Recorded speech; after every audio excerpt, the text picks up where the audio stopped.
There's another streaming service that is on the horizon Oh, that just also decided to roll out their upcoming library of what they will launch with. Yeah. And this service is going to be called HBO Max. Mm-hmm. Now, HBO Max is coming from Warner Media, formerly Time Warner. HBO Max will include properties and titles from notable studios such as Warner Brothers, HBO, Cinemax, New Line Cinema, DC, CNN, TNT, TBS, True TV, Turner Classic Movies, Cartoon Network, Adult Swim, Crunchyroll, Rooster Teeth, Looney Tunes, and much, much more. Wow.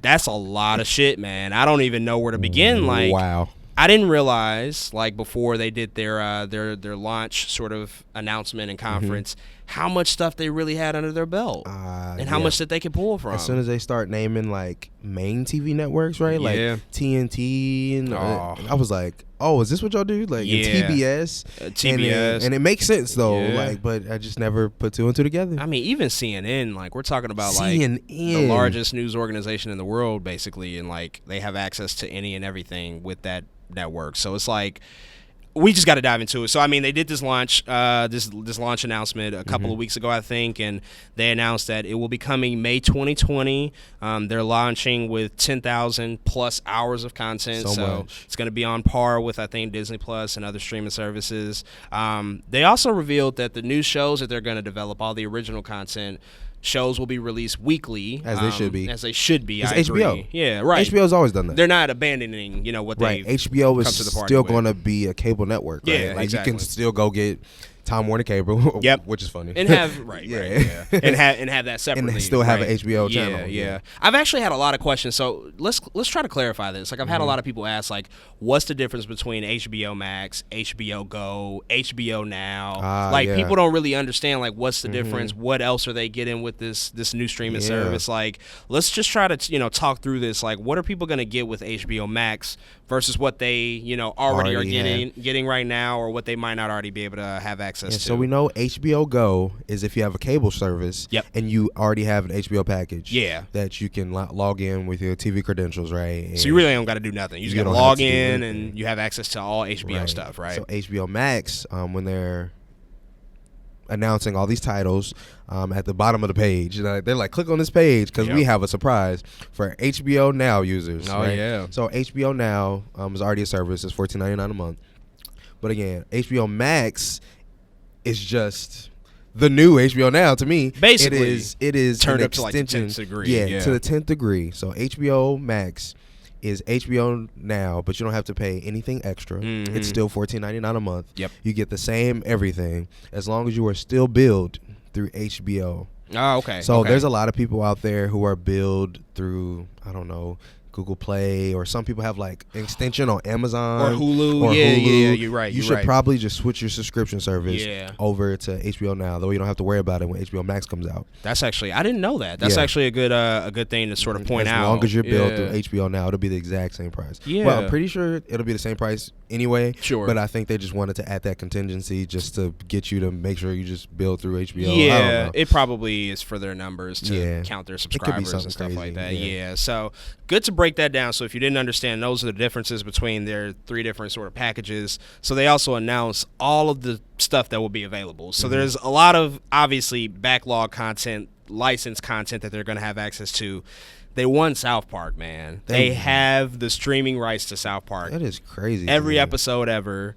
All 20, I think they're in their 23rd season right now. 300 plus episodes. And it will air on there after it comes on TV. Yeah, the day after. The day after. So it'll air on Comedy Central at its regular time slot, and then 24 hours later, it'll be available on HBO Max, the brand new episode. So that's huge. I don't think people realize, like, South Park is still, like, this huge franchise. People still love it. That's still going for, like, 23 years at this point. And so they picked it up, and apparently the price tag for South Park. Jesus. $500 million. I feel like Dr. Evil saying that. $500 million to pick up the licensing for South Park. That doesn't even sound right. That's crazy. Are we Are we sure? Yeah, I was like, are we sure it's really 500 million? I'm sure that I've never even comprehended what that amount of money looks like. That's what I'm sure about. But they do have it. South Park has been acquired by HBO Max. That alone honestly got me excited because I'm a huge South Park fan. Yeah, I love South Park right? too. Mm-hmm. But I don't even know if that's the biggest thing that they got, bro. That's not for black people. It ain't. It's definitely not. Black people going crazy when they hear what else is coming up. They got a lot of big stuff. So, yeah, we are two black nerds. So, I mean, to talk to our black listeners out there, man, they have the licensing rights for all the episodes of The Fresh Prince of Bel-Air coming to HBO Max. Every season, every episode. That's pretty impressive. People have been missing that for a long time. All I see on Twitter all the time is, I wish Fresh Prince of Bel-Air was on Netflix. Yeah. I wish Fresh Prince of Bel-Air was on Netflix. I'm trying to watch Fresh Prince of Bel-Air on Netflix. Well, they got it. They got it now. They got it. All 6 seasons, I believe, of Fresh Prince of Bel-Air will be available at launch for HBO Max.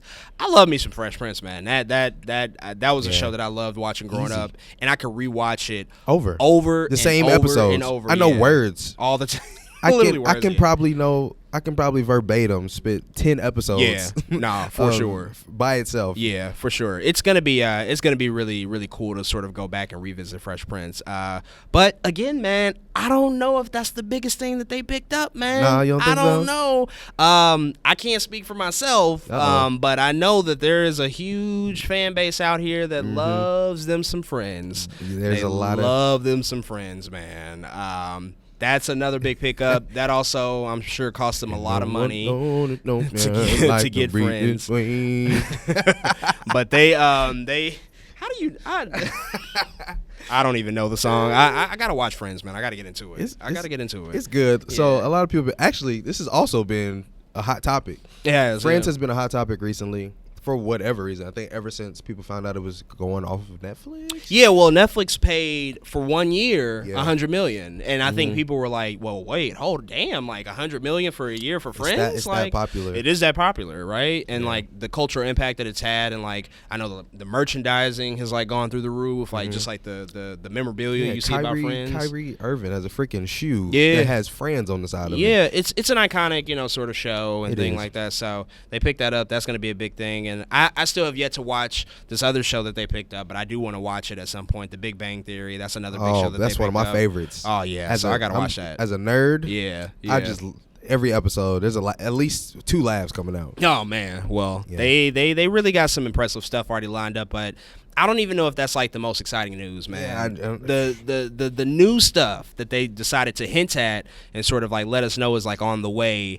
There's so much potential here, man. So where should we start? I think we got to start with so we talked about the brands that are going to be available, right? We talked about brands like, Cinemax and New Line and CNN and TNT that are going to be available on the service, but we can't forget about DC, right? So like with Disney, you got Marvel. Right. With HBO Max, you're going to have DC content. They announced a live-action Green Lantern show that's going to be developed by Greg Berlanti, who's responsible for all of the superhero shows on the CW, all the DC superhero shows, Flash, Arrow, Legends of Tomorrow. He's developing a live-action Green Lantern TV show. Did anybody see that coming? Because I sure did not. Nobody did. That's because crazy. We've been waiting for it for so long. Yeah. If you're any sort of DC fan at all, a DC TV show fan, right? Everyone's like, where the hell is this Green Lantern? Like, we've been waiting on them because they announced a movie like 5 years ago. We've just been like, ever since Ryan Reynolds happened, we've been ignoring them. Yeah, like they have not done anything. He was hinted at ever so slightly in Justice League, which was like a nice Easter egg, but we have not had any sort of Green Lantern announcement. There hasn't been any movies, even not like animated movies, like for home video release. There hasn't really been any Green Lantern content besides the comics. They've been quiet about it. Yeah, so the fact that we're getting like a live action TV show is going to be kind of crazy, and I'm also wondering like how much is that going to cost? Like Green Lantern is like an epic space adventure, right? Yeah. It's going to cost a nice pretty penny to like make that show feel real, right? So it's probably going to be movie level size budget. So they better give us some Jon Stewart action. Oh my god! I like Hal Jordan. Don't get me wrong, but no, they Jon Stewart, bro. They better give us some Jon Stewart. Bro. Man. Like, let's get all of that. Like, let's get the whole Green Lantern core. Like, let's just go crazy with it. Go completely bonkers with it. Like,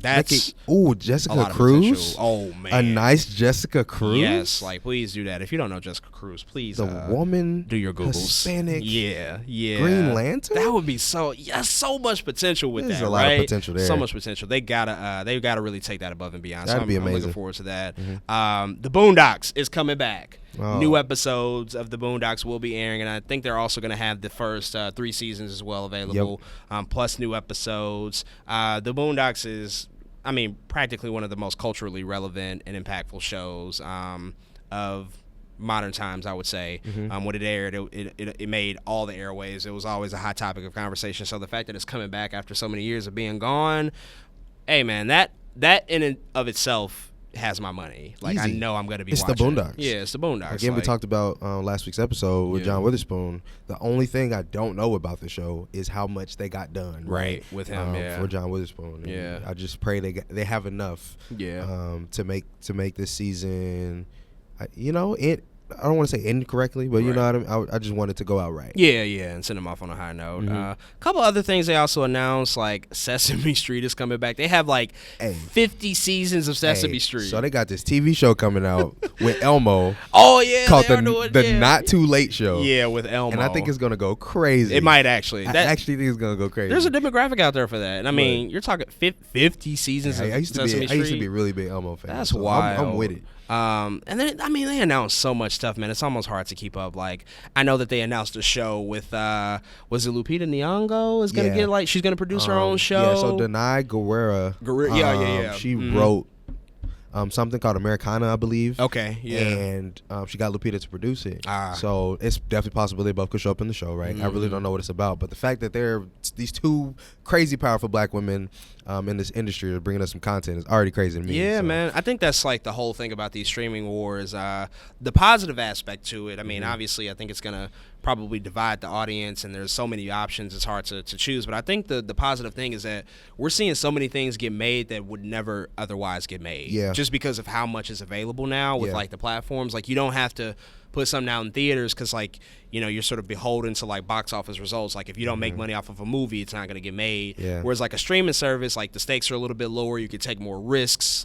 People can sort of tap into their producer bag or their writing bag or just do more projects. I think it's opening up a lot of opportunity just for for things that we just normally wouldn't see. Yeah, man. Creatives is definitely helping the creatives all over the place, right? Yeah. Think about how many black movies you've seen growing up, right? Versus how many black movies that you have on the fly at your fingertips on a Netflix, right? You can literally go to Netflix and type in black movies and 100 titles pop up. It's gonna be so many. Yeah, you couldn't do that before. Yeah, the access is opened up tremendously.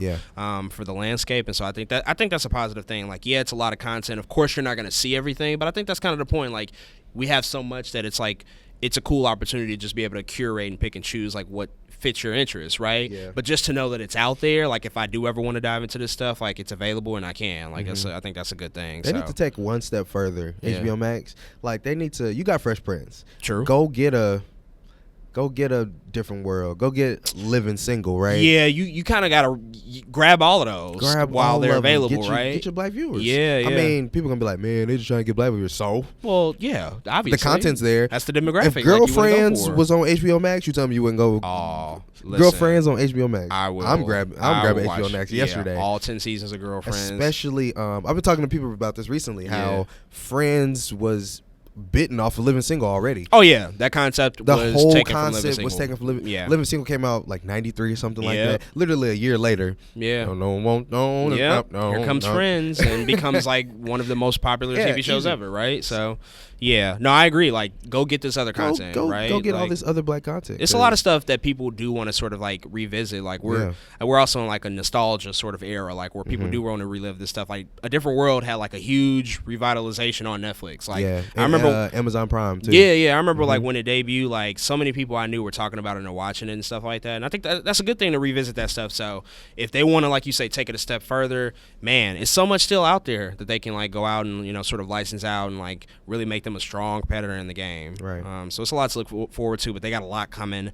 They talked about they're going to have 50 original titles available by 2021. So they're aiming for more quality instead of quantity because Netflix is doing HBO has always done that though. Right? Yeah. That's their brand, right? Whereas Netflix, I think they're more about the wide array. Yeah, they're of how options. much content can we get on here? Yeah. And at some point, some good has to come out, right? Yeah, right. You got all this content. You're gonna hit something's gonna be good. Yeah, something's going. But exactly. HBO is definitely more focused on, I think, delivering every time out, trying to deliver something memorable that can generate some conversation. So, May 2020, man, we'll see what happens. The streaming wars, like we said, underway. Things are getting like real hot and heavy, and then also Apple TV Plus just launched and got like a few new shows out that have been getting some pretty positive feedback. So.